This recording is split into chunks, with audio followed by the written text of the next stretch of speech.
for the first 15 minutes. I feel that we've had so many visuals. I'm going to embroider a story for you. It's not going to be a fantasy. It's not going to be fiction. It's actually going to be all true, but it's almost unbelievable, I think. Now, the paper that I'm not talking about is called Through the Looking Glass to a Post-Pandemic Future, with new media artists as our guide. Better. And this was based on the EVA International session we had last year in Sao Paulo, where we faced up to the question, what will happen to cultural institutions in a post-pandemic world? We all know that all these organizations, museums, art galleries, concert halls, which you've heard about, have lost their visitors, they've lost their audiences, beginning to come back now. I do understand that. But particularly in, for instance, the United States and some European countries, not quite so much in the UK because of the way their finances were, the audiences will never come back sufficiently to enable those cultural institutions to be what they were before the pandemic struck. So we talked about that in Sao Paulo, and the article that you can read in the proceedings and also online summarizes where we got to with that discussion. I remember that one particular paper that we referred to was important. It was the one that, in fact, was created by Tula Giannini and Jonathan Bowen. I think you talked at the time about cultural institutions at the crossroads. Now, the important thing about that paper was that those crossroads had been reached before the pandemic started. So there was a process of thinking in the minds of progressive art directors of art galleries and museums that they had to change their way of doing things. They had to be, it's much more than outreach. It's actually in-reach and outreach together. The collections going out to people, the people coming into collections, the anecdotes about collections being as important as the collections themselves. Now, this was something that was happening before. And then, of course, it was exacerbated considerably by what happened to all of us. It was a wartime experience, as we all know. And that heightened our thinking, I think. So the EVA International session that we had on Tuesday, I had this idea that what I would do, I would listen to what everybody said on Tuesday, and I would present to you today a beautifully coordinated summary of this transition from what we had said in Sao Paulo and what we were now thinking in London and how it would all turn out. Now, you know very well that was wishful thinking. There was no chance whatsoever that anybody could do that. It's just too complex a subject, and there are too many separate aspects to it that we all have to face up to. And the important thing about Tuesday's event is that people do want to face up to them. Now, there was another big change between Sao Paulo and London. In Sao Paulo, we were talking about what I would call immersive environments as being possibly a way that art galleries and museums would create spaces outside their red brick or stone institutions, which would encourage a lot of new people from the city streets to just enter and become part of this cultural environment. The change was, of course, at this time, we were talking about the metaverse. And the two things are not the same. The metaverse is something bigger and very different from what we were talking about in Sao Paulo. And some of you were there on Tuesday, and you know that there was a conviction that we at EVA should try and provide some sort of way forward. We haven't decided how to do that. It's too early actually to say how this might happen. Now, having introduced why I'm not talking about looking glass, I now want to talk about something else which is totally relevant to this building, the British Computer Society, its location in Moorgate, and the fact that Moorgate is in the square mile. It's in the City of London, and the City of London is probably going to change almost more than any other place in the whole world as a result of the pandemic. And some people in the city have faced up to this. That's the important thing. The mayor before last, Lord Mayor, of course, initiated a scheme where he wanted to find out how the city would bring people back. I know when you've been out into the streets around this building, you see quite a few people, but I can assure you it's very few compared with what there were. You can go into any restaurant now, you can get a seat, you can get a drink at a bar, and it was never like that before, especially at lunchtime and especially on Fridays. Now, the busy time, of course, is Thursdays because the week is very short.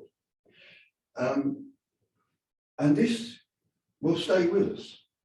There's been a change in working pattern in people's lives, which is here to stay.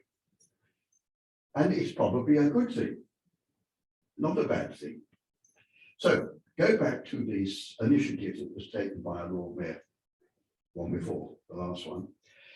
He set up a task force to examine what the city might do once the pandemic began to disappear. I'm fully aware it hasn't disappeared, by the way. I knew nothing about that task force. Once I did get to know about it, I asked the people concerned, how is it that I didn't hear about this? I live in the city. I live 5 minutes from here, by the way. Why didn't I know? I hope I keep my ears open to what's happening. And they said, oh, well, we announced it in the Evening Standard. And that's all. Strange, I thought, because I didn't notice it. Now, you're going to ask me, why didn't I suddenly discover it? Probably it had been working for 6 months before I actually discovered it. I discovered it for the very interesting reasons, and it's to do with that exhibition that you see outside. It's called Micro Arts, because there was various discussions with, it started with Flux Artists, Tracy. I think it was one of their meetings. We were talking about how people could be introduced to coming to exhibitions at this building. And I think I talked to Jonathan too about this. I was very interested that we didn't just put up exhibitions from the Computer Art Society archive that nobody saw.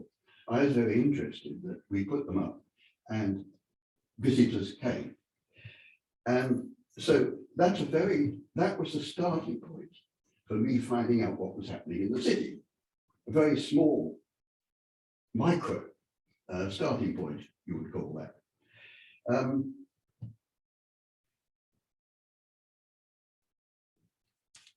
I'm now going to talk about the Culture Mile.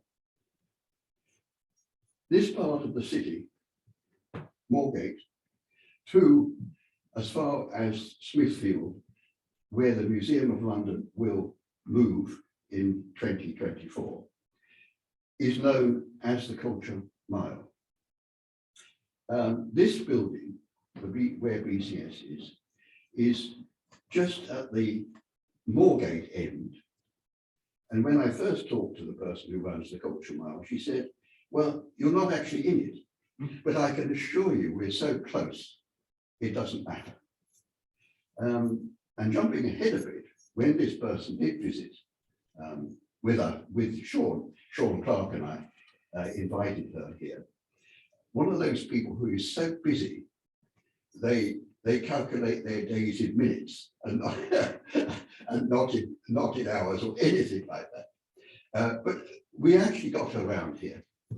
And I think I should tell you, Nick, that she was very impressed with the previous exhibition that was up. That was before Sean was going to put up micro-art. As you remember, there was a previous exhibition. And Sean gave a very good presentation. And she listened to every word, even though we thought she was only going to stay for 5 minutes. She stayed for much longer.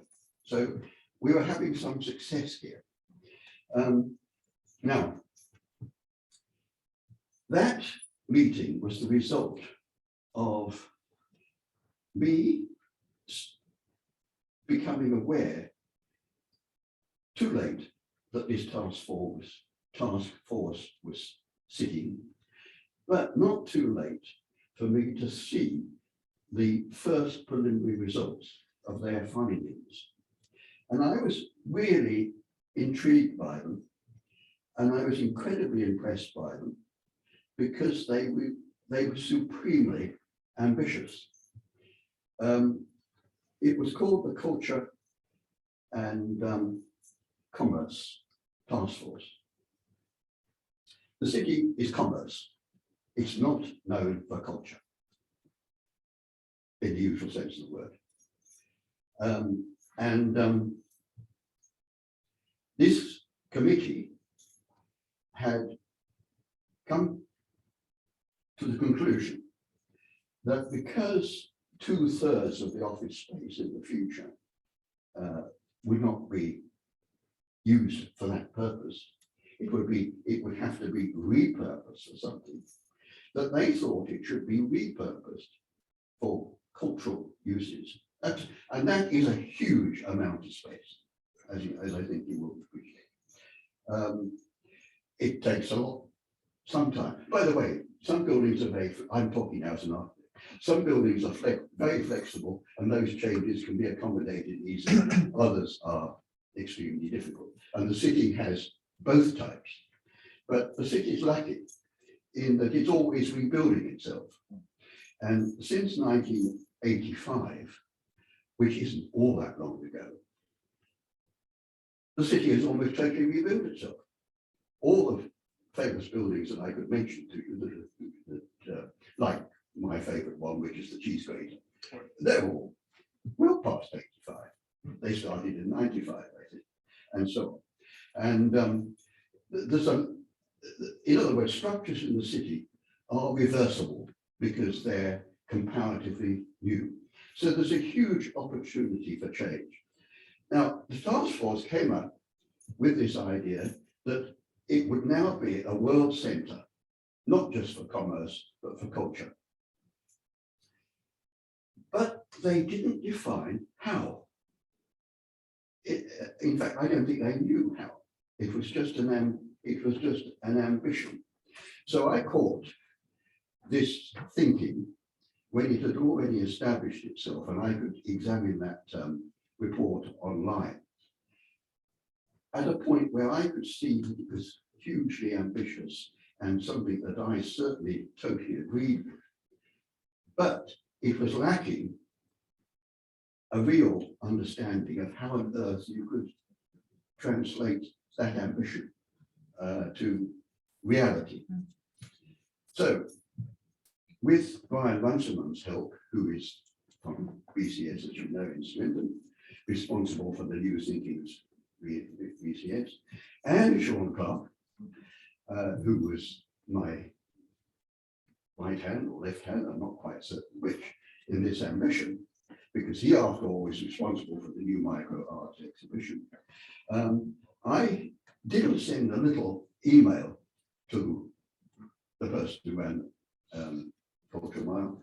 I sent a long, fully illustrated paper, for want of a better word, saying how marvelous their idea was and what about this. And the day after I'd sent that, I got the most effusive email I've ever received. It was quite extraordinary. I don't usually expect people to get responses. They thought the response was absolutely marvelous. And you, as you know, Nick, I mean, you don't usually get that sort of, and certainly in the city. So this was a good start.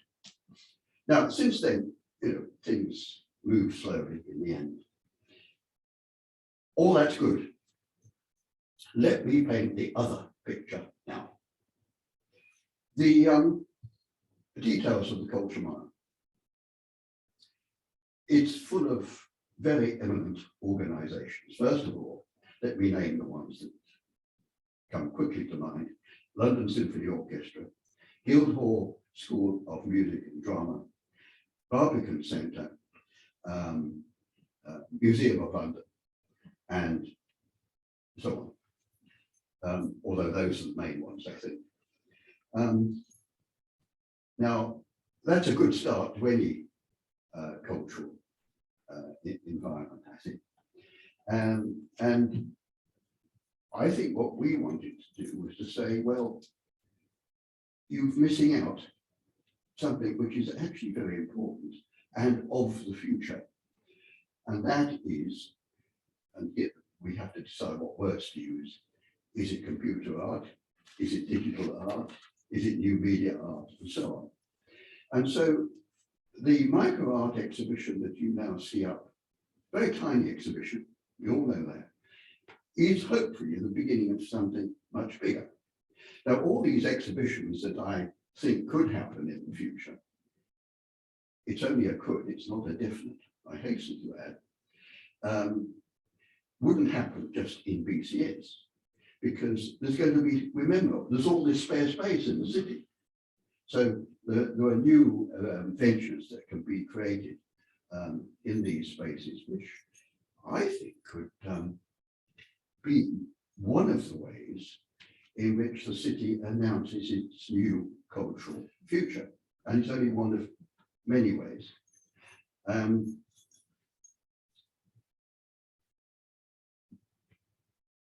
There is a big impediment to achieving all of this.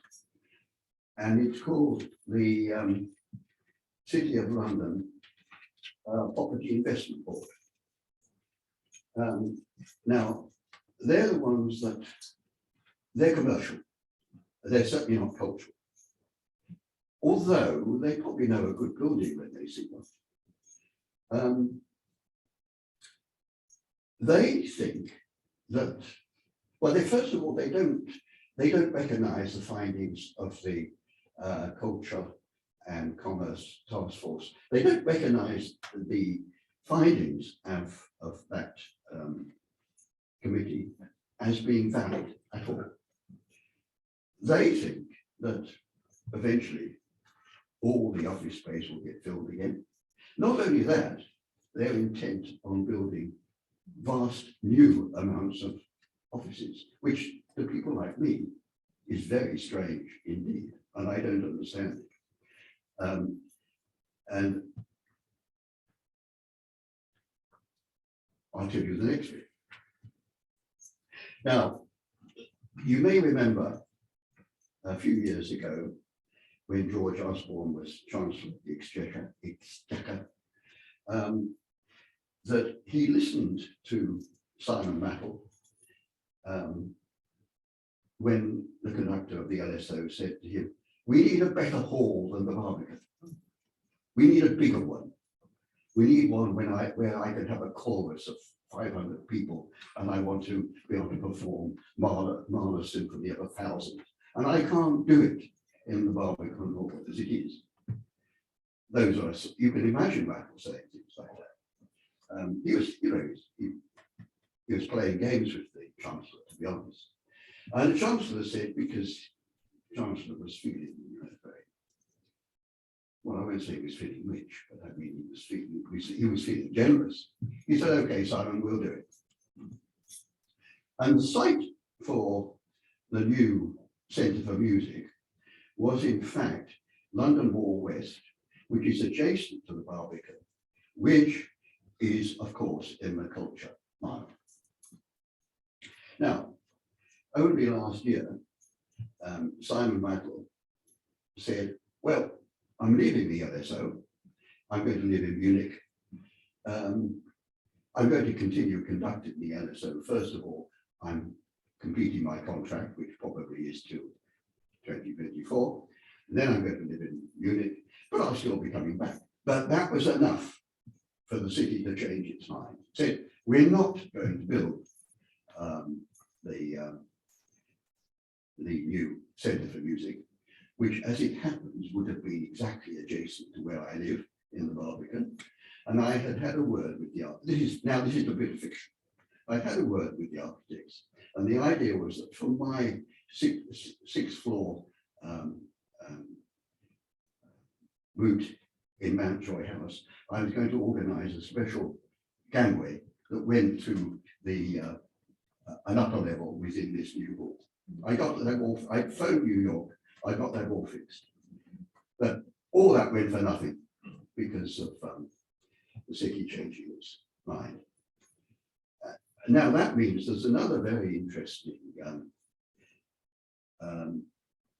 battle with our friends, the City Property Investment Board, because as soon as they said we're not building the Centre for Music, they said primarily we're building offices. So I can assure you there are a number of us who are fighting, and we're putting up a very good show, fighting that decision, because we think it's so silly. We think London Wall West is the ideal place where you epitomise the changes that are taking place and foretold for the city, where its ambitions become manifest, where it declares itself a cultural centre for the world. So I think, I don't know how the future is going to work out, but we talked at Tuesday about the metaverse offering this amazing opportunity to artists in the future. But I see the city also not, remember that the city is not the metaverse, it's physical reality, it's not virtual reality. I see also the city offering this amazing opportunity. We're only at the beginning of that story. I said I would embroider a story. We're just at the beginning of that one, and none of us know how it's going to turn out. The architects for London Wall West are very good. They're the people who designed the High Walk in New York, and I can assure you that they've done a lot. And you know that new adjacent to the High Walk is something called the Yard, where you have those multi-purpose performance spaces. Wonderful stuff. Just what we need, I think. But at the moment, those architects have been given the wrong brief. So it's interesting times. Now, the reason I'm telling you all this is because I wanted you to see that we're poised on this knife edge, and the city could become quite remarkable. It's remarkable anyway, by the way. It's extraordinary. I always say that what actually happened to the city because of the pandemic was the equivalent of the Great Fire. It had, in my opinion, it can have as much impact as the Great Fire. Also, as much impact as the result of the Second World War, and also as much impact as what was called Big Bang, and that means the change from the stock market onto automated systems rather than people shouting across rooms. That was a major change too. I find the city an incredibly exciting place to be, because I feel that, you know, it can change things for all of us, and it has the possibility of becoming a world first in culture and commerce coming together, or developing, as my friend Charles Landry said, we have to regard the city as a work of art. The city already is a certain work of art, but it will change its whole nature, potential. I can't guarantee anything, but it does happen that BCS is in the right place, we're in the right place, and micro arts is a micro beginning of this beginning to happen. You wouldn't believe that, but it is. How long have I had? We're sort of out of time, really. We've overrun. Because the next part of my show, I stop talking. I'm going to show you some visual music, because the reason I'm always given half an hour is because I always produce some visual music. And this time, though, following on from conversations that we had in our metaverse session on Tuesday, where we saw a few, what I would say, well, let's take Fion's example, her Odyssey ride as an example. We saw a sort of interpretation which could be her idea of virtual reality becoming real, as good and as valuable as physical reality, her sort of vision.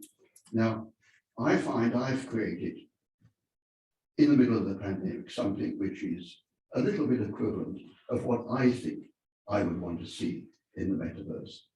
You're not meant to agree with it, it's just what's in my head.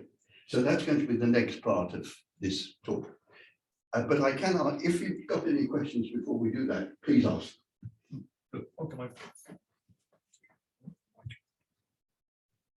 Tony, I think it's good to emphasise that the locale that we're in, and also the timing that we're in as well, is, you know, both potentially quite propitious, and it's good to know that we perhaps can be sort of I don't know, a sort of fulcrum around which other things concern.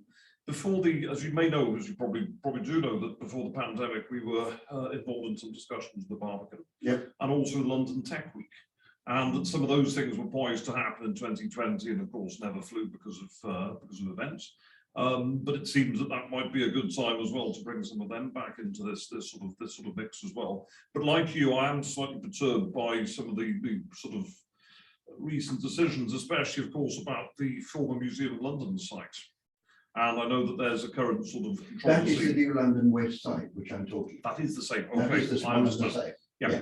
Because I can see now, yes, that with the museum going, that having something there. That's the one. That's the site. Yeah, absolutely. Smithfield obviously offers them new opportunities, but I think understanding how we slot into something, as you say, it's both very historic but also very new.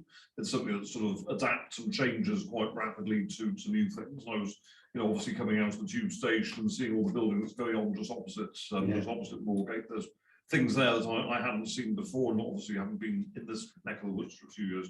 So understanding that position and that sort of moment is key. Yeah. And I think that if we could play a role in that, then all the better. But it seems to me that there is a virtual angle that we could take, that we could actually use the modelling sort of abilities that we have collectively and our sort of collective knowledge to propose something which is also a virtual space, and perhaps could sort of show the way. The way is open.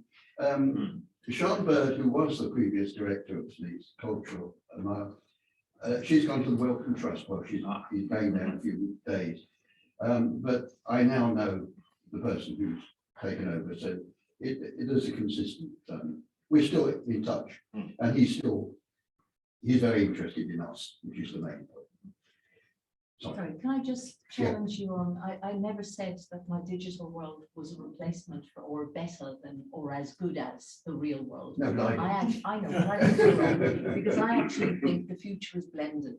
yeah. And I think, you know, we talk about, you're talking about architects. Look around this room. This is a typical office in London. Is there a piece of art on the wall?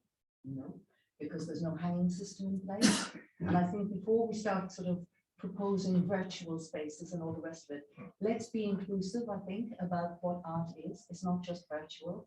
There's all different kinds of processes involved in art. And if there's something being proposed, it should be proposed on the basis of wide and inclusive definitions of what art is. Yeah. No, that's all. Oh, you go. I've got one now. Alan, could you put the video on, please? On your question, we know about art on the wall. You see, Sean initially put up an exhibition here, which you would have had pictures on that wall, and you would have had pictures on that wall, and in other places. But the idea was you could replace all that thing, those every so often put up a new show. Now, the trouble was, you see those fabric panels, they're new because they had to cover up the marks made by the previous pictures. And no hanging system has been put in place. So, Oh, yeah. in theory, there is going to be a new system put in which allows pictures to Okay. That's the answer to your question. Okay. Good. Oh, yeah, Discussions. you can start it, please, Alan. This is my artist talk on Passeggiata, a piece of visual music which serves as a corollary to my presentation on the patterns of existence. Passeggiata was completed just before the COVID-19 pandemic invaded the world. But somewhat surprisingly, I now see in retrospect that its sound world and visual patterns preempted a vision of the metabolic whirlpool in which we now find ourselves. A whirlpool where systems of free-living equilibrium have collapsed to a radically disordered state. Passeggiata is based on Luciano Berio's Sequenza 9A for solo clarinet, an exercise in musical discovery that reveals a composer expressing note patterns as a continual dichotomy between order and chaos. That's why I now see Passeggiata as being a paradigm for the times in which we now live. It's a visual interpretation that provides glimpses of an ordered system not only on the brink, but also on occasions running out of control. A short excerpt will show you what I mean.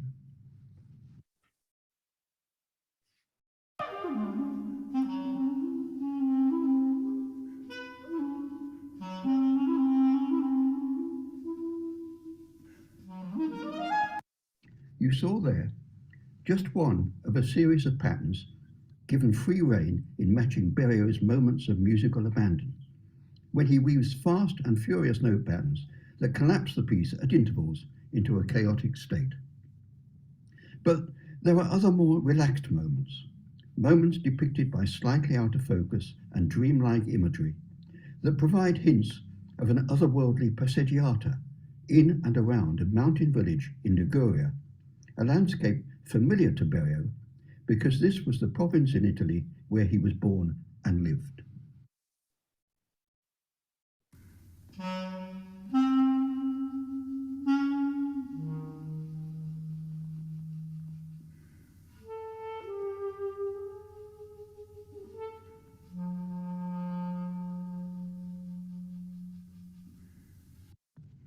In Sequenza 9A, Berio explores at length one particular harmonic field, but he avoids monotony by springing constant surprises in terms of speed, pitch, and rhythmic variety. So too, the sources of my own imagery, manipulated as you see here by a series of neural patterns, have enabled me to interpret the multiplicity of Berio's musical devices with deep dream imagery. I wonder, could this be the sort of imagery that occupied the mind's eye of the composer when he was writing the piece? I'll never know, of course, But in my visual music, I'm always aiming to identify the hidden imagery that lies behind a composer's notation. In the light of today's parasitic invasion, my visual interpretation of Sequenza 9A reveals life itself poised precariously on the edge of chaos.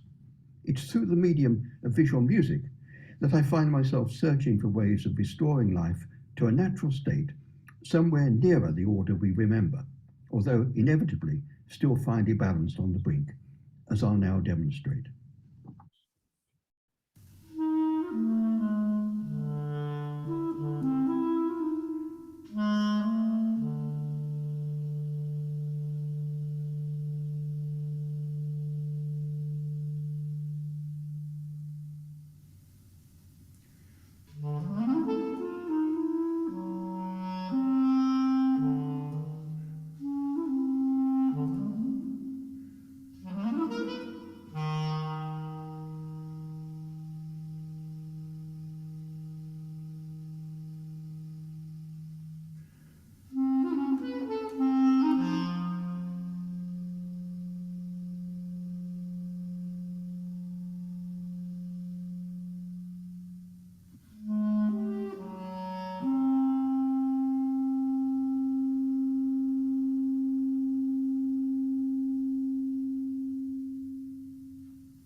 Thank you for watching and listening.